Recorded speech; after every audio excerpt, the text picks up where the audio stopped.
Reizi 4 gados vara atgriežas tautas rokās. Šoruden politiķi ir atkarīgi tikai no vēlētājiem. Ikvienai balsī ir nozīme, un ikvienam ir jāpieņem atbildīgs lēmums, kam uzticēt veidot Latvijas nākotni. Tas ir lēmums, kas ietekmēs mūs visus, bet kā izdarīt izvēli? Pirmo reizi Latvijas vēsturē vēlēšanās drīkst kandidēt tikai no viena apgabala. Un pirmo reizi LNT ziņu dienests veido līderu debatas reģionos. Aci pret aci tiksimies ar katra reģiona sarakstu līderiem, lai uzdot jautājumus, kādēļ viņi kandidē, ko sola un kā solījumus pildīs. Būsim kopā līderu debatēs visos 5 vēlēšanu apgabalos. Zemgalē, Vidzemē, Latgalē, Kurzemē un Rīgā. Mēs strādājam jums un ticam, ka ir svarīgi izdarīt atbildīgu izvēli.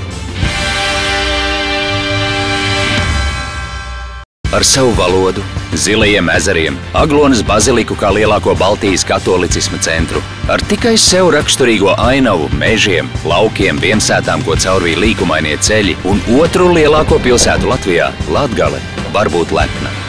Taču Latgalei ir arī par ko skumt. Augstākais bezdarbs, ēnu ekonomika un dažreiz sajūt, ka Rīgas vara to pametusi.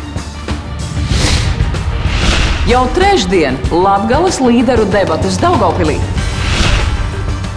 Aci pret aci stāsimies pretīm sarakstu līderiem, lai jautātu, Kā Latgalē likvidēt bezdarbu, kā veicināt reģionu attīstību? un ko vispār Latgales vēlētājiem gaidīt no šiem politiķiem. Pievienojies mums LNT tiešraidē. Latgales līderu debatēs no Daugavpils teātra jau šo trešdienu 8:05 vakarā.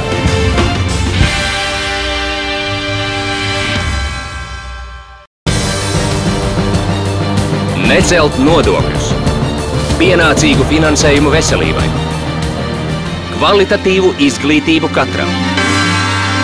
To un daudz ko citu šajās vēlēšanās sola politiķi. Partiju programmas ir politiķu līgums ar vēlētājiem turpmākajiem 4 gadiem. Bet vai vēlētāji ir gatavi zem šī līguma parakstīties?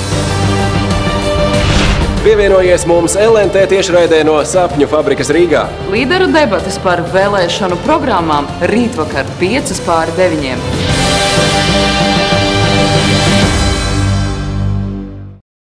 Līderu debašu pēdējais posms ir klāt. Uz priekšvēlēšanu finiša taisnes stājas ministru prezidenta amata kandidāti. Dažādas partijas, spilgtas personības, cīņa gaidāma īpaši asa. Kas kandidātiem liek domāt, ka tieši viņi spēs Latviju atgriezt uz attīstības ceļa un izvest no krīzes? Un kāds vēlētājiem labums no tā, ka viņi ir gatavi sēsties valdības vadītāja krēslā?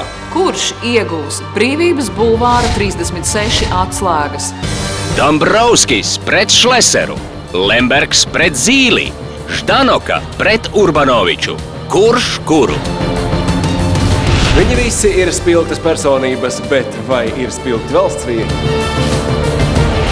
Pievienojies LNT tiešraidē no Sapņu fabrikas Rīgā. Premjera amata kandidātu debates jau šo ceturtdienu 8:05.